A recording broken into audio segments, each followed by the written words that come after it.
इकडे लक्ष द्या सगळे. आता सगळ्यांनी एक साथ चहा पिलो का? एक मिनिट फक्त थांबा. कळालं का नाही सगळ्याला? एका जोश मध्ये बघा. बोला पुंडलिक वरदानी विठ्ठल.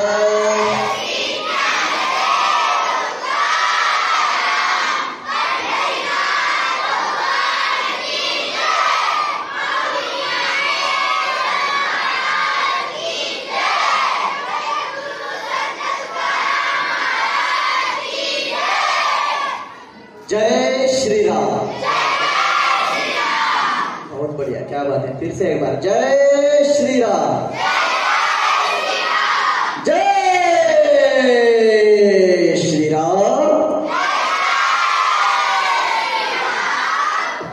आपला आवाज आता भगवान राम पर्यंत, अयोध्या पर्यंत पोहोचलेला आहे. ठीक आहे. तर मी खरं तर 2 शब्द बोलतो आता. त्या ठिकाणी ज्येष्ठ बोलतो आदरणीय सोनूभैया डगवाले, ज्यांचं वेळोवेळी मला मार्गदर्शन असतंय आणि त्यांच्या मार्गदर्शनाखाली मी हे संगीत क्षेत्राची वाटचाल करत आहे सध्या. तसेच पंडित वेदांतजी धाराशिवे सर यांचाही आशीर्वाद माझ्यासोबत आहेत. आदरणीय गुरुबंधू बालाजी सोळसर या ठिकाणी आहेत. तुम्ही सर्वांनी वेळात वेळ काढून या कार्यक्रमासाठी उपस्थित आहात त्याबद्दल आपले मी मनपूर्वक आभार करतो. इकडे लक्ष रे. शिस्त ठेवा की. आपल्या त्या अर्धे उठून गेले कंटाळून मला माहिती आहे, तरी सुद्धा आपल्याला आत्ता जसं पुंडलिक वरदानी विठ्ठल श्री ज्ञानदेव तुकाराम म्हणतात ना, सध्याच्या काळाला ह्याची गरज आहे. सध्याचा आपण अवतीभोवतीचं वातावरण पाहू लागलो. शालेय शिक्षणाबरोबर संगीत क्षेत्रामध्ये जास्तीत जास्त विद्यार्थ्यांनी सहभाग नोंदवणं पालकांचं कर्तव्य आहे. की तुम्ही आपल्या शेजारी जी मुलं राहतात किंवा आत्याचे, काकूचे, मामाचे, तात्याचे, यांचे त्यांचे सगळ्यांच्या तुम्ही सांगितलं पाहिजे की बाबा सध्या काळाची गरज आहे, आपण संगीत शिकलं पाहिजे. बरोबर आहे का नाही? बघा, संगीत शिकणाऱ्या विद्यार्थ्यांचा आवाज असा आहे.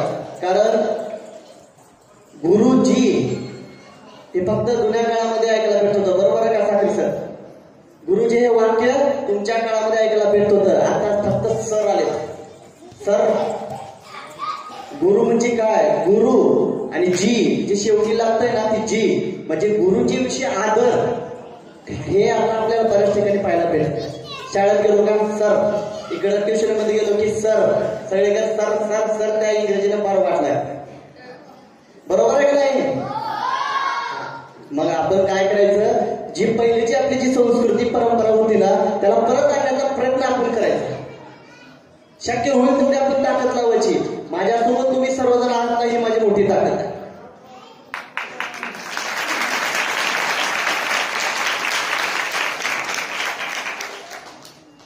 तर मी जिथे वाढलो, मी जिथे घडलो, संगीता क्षेत्रामध्ये तर मी 4 शब्द घेण्याचा प्रयत्न केलो. असं माझं संगीताचा गाभारा म्हणजे सुरताल संगीत विद्यालय लातूर. आणि या गाभाऱ्यातील माझे ईश्वर रूपी गुरु म्हणजे गुरुवर्य पंडित शांतारामजी चिगरी गुरुजी, ज्यांनी या संगीताचा अथांग समुद्र पोहला आणि त्यांच्या कृपा आशीर्वादाने मला त्या समुद्रातला फक्त एक थेंब भेटला. विचार करा मी काय म्हणतो. माझ्या गुरुजींनी समुद्राचा, संगीताचा समुद्र पोहलाय आणि त्यांचा फक्त मला एक थेंब भेटला, तर मी एवढं मोठं कार्य इथं करत चाललो. पण तुम्ही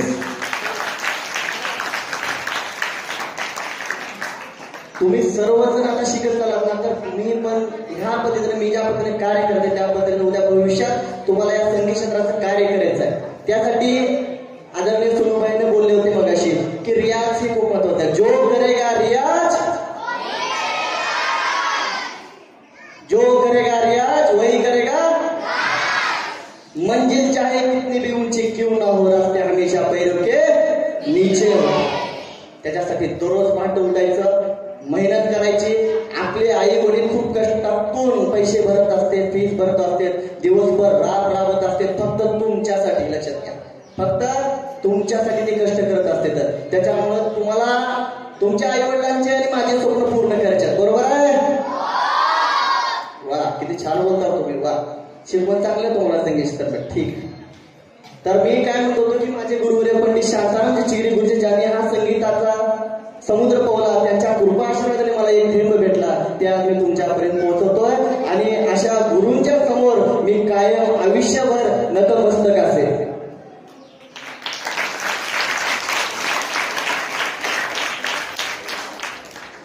मला बोलायला मी बोलत चालतो, सगळ्याच माहिती आहे क्लासमध्ये, बरोबर आहे का रे? तर एक सगळ्यात महत्वाची गोष्ट सांगतो की जे आईवडील आपल्यासाठी कष्ट करत असतात त्या आईवडिलांसाठी आपल्याला मेहनत करायची आहे. आणि संगीतामध्ये संगीताचं एक छोटंसं आपण रोपटं लावलं होतं 2019 मध्ये, बरोबर आहे? त्याचा आज वटवृक्षामध्ये रूपांतर होत चाललंय. आणि मला 100% खात्री आहे त्याला येणाऱ्या भविष्यामध्ये छान गोड फळं नक्की लागतील. आता झाड वाढत चाललंय, पण भविष्यामध्ये त्याला चांगले फळं नक्की लागतील आणि त्याचा स्वाद सगळ्यांना घ्यायला इथं मिळणार आहे. फक्त एकच की आपल्यामध्ये सातत्य पाहिजे भया, एकच की आपल्यामध्ये सातत्य आणि इच्छाशक्ती आपल्यामध्ये प्रबळ पाहिजे. इच्छाशक्ती आपल्यामध्ये खूप प्रबळ पाहिजे, तर ह्या सगळ्या गोष्टी आपल्याकडे घडून जातील. लक्ष देऊ नये का? एक छोटं शिक्षणाचं एक महत्व सांगतो थोडंसं. शिक्षण काय आहे बघा. एक छोटंसं कुटुंब राहत होतं, एक खेडागावामध्ये एक छोटंसं कुटुंब होतं. त्या कुटुंबामध्ये आई, वडील आणि मुलगा. बऱ्याच वर्षाने मुलगा झाला होता आणि छान कुटुंबाचा आनंदामध्ये जगत होते. आणि जगत असताना त्या परिवारावरती एक काळानं घाव घालतो की त्या मुलाचे लहानपणी वडील वारतात. लक्ष देऊन ऐका थोडंसं, 5 मिनिट वेळ जास्त गेला रे, कारण प्रत्येक वर्षामध्ये एकदा बोलायचा चान्स येते तुमच्यासमोर, कारण पालतो तुम्ही पुन्हा भेटत नाही मला. पोरांना बोलतो मी, लक्ष देऊन ऐका की एक छोटंसं कुटुंब होतं आणि त्या कुटुंबामध्ये आई, वडील, मुलगा राहत होते. आणि लहानपणी त्या मुलाचे वडील वारतात. मुलाचे वडील वारले, त्या पूर्ण मुलाच्या पालन पोषणाची जिम्मेदारी त्या आईवरती येऊन पडते. पण महागी सरकते ती आई कोणती आहे? त्या आईमध्ये खूप हिंमत आहे. आईनं दृढ संकल्प केला, निश्चय केला की कशीही परिस्थिती आली तर मी मागे सरकणार नाही.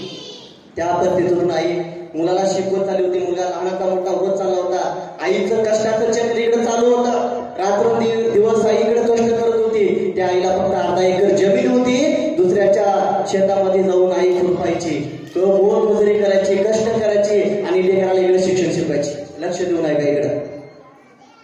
लहान शिकवत असे पहिलेपासून मुलगा 5वीला गेला, बघता मुलगा 10वीला गेला. 10वीला मुलाला चांगले मार्क पडले. वैशू आळस देऊ नको, लक्ष देऊन आहे. 10वीला मुलाला चांगले मार्क पडले आणि आईला आनंद झाला. माझा दादा खूप छान शिकतोय, माझा दादा लय हुशार आहे. आई अभिमानानं शेजाऱ्या सांगत असायची, माझा दादा खूप हुशार आहे, मी दादाला माझ्या काही कमी पडू देणार नाही. आईचे हे वाक्य होते. तसा दादाला जोश येत होता. दादा शिक्षण करत पुढे गेला. बघता दादाला पुढचं शिक्षण घेण्यासाठी पुण्याला जावं लागलं. दादाला म्हणला, आई अगं आई आपली परिस्थिती नाही ग, इथंच थांबतो मी आणि काहीतरी काम करतो. पण आई मागे सरकेली. आईने म्हटली, दादा मी आहे नाही का, मी आहे तोपर्यंत तू मागे सरकायचं नाही दादा, तुला खूप मोठं व्हायचंय दादा. तसं मुलाचं पुढचं ऍडमिशन पुण्यासाठी करण्यात आलं. पुण्यामध्ये मुलगा शिकू लागला. आई रात्रंदिवस कष्ट करू लागली, गळ्या रक्ताचं पाणी करू लागली, दिवस रात्र कष्ट करू लागली. मायबापांवर लक्ष देऊ नाही का? ती आई एक टायमाचं जेवण करायची आणि रात्री पाणी पिऊन झोपायची. एक टायमाचं दुपारचं जेवण करायची आणि रात्री एक टाइम पाणी पिऊन झोपायची. ते असते आई. तुम्ही लक्ष देऊ नये का? लेकरावर बाळावर लक्ष देऊ नका. आई काय असते, आईची ताकद काय असते तुम्हाला सांगतोय. त्यांच्यासाठी तुम्हाला जगायचं, त्यांचं नाव तुम्हाला मोठं करायचं, त्याच्यासाठी मी हे उदाहरण देऊ लागलोय. लक्ष देऊ लागायचं. काय म्हणू मी? आईचं रात्रंदिवस कष्ट चालू होतं, मुलगा शिकत होता. एक टाइम आई जेवायची दुपारी, रात्री पाणी पिऊन झोपायची. का तर माझ्या दादाला पैसे कमी पडतील. पुण्यामध्ये कोण आहे माझ्या दादाला बघणार? माझ्या दादाला जर पैसे कमी पडले तर माझ्या दादाला कोण देणार पैसे? म्हणून आई रात्रंदिवस कष्ट करायची. बाय बाबा केवळ मुलाच्या स्वप्नासाठी मुलांना पैसे कमी पडून यासाठी आई तळमळ करत असायची. माझा दादा शिकला पाहिजे. बघता बघता दादा 12वीला चांगल्या मार्काने पास झाला आणि पुढचं शिक्षण घेण्यासाठी दादाला दिल्लीला जावं लागलं. आता दिल्लीला जायचं म्हटल्यानंतर त्याच्यापेक्षा मोठी अडचण येऊ लागली. पण तरी सुद्धा परत सांगतो, महागी सारखी देते आहे. परत आईने निश्चय केला, दादा आपण इथपर्यंत आलोत ना, तर याच्याही पुढे आपल्याला जायचंच आहे. तेव्हा आईनं त्या अर्धा एकर जमिनीवरती कर्ज काढून त्या मुलाला शिक्षणाचे पैसे दिले आणि मुलगा पुढे दिल्लीला शिक्षण घेऊ लागला. आणि दिल्लीला शिक्षण घेता घेता मुलाला परदेशामध्ये नोकरीसाठी जावं लागलं. मुलाला परदेशामध्ये नोकरीसाठी जावं लागलं. लक्ष देऊ नका. आईने म्हटले, दादा मागे सरकू नको, जा परदेशामध्ये. इथपर्यंत आला तर मागे सरकू नको दादा. दादा परदेशामध्ये नोकरीला गेला. ज्या शिकलं की काय होतं ते सांगायला बरं. ज्या शिकल्यावर काय होतं, रडू नका, ऐका फक्त. ज्या शिकल्यावर काय होतं, मुलगा परदेशामध्ये नोकरीसाठी गेला आणि मुलानं कसलाच परत आईला फिरून फोन केला नाही.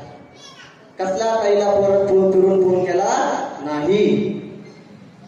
आई डकमक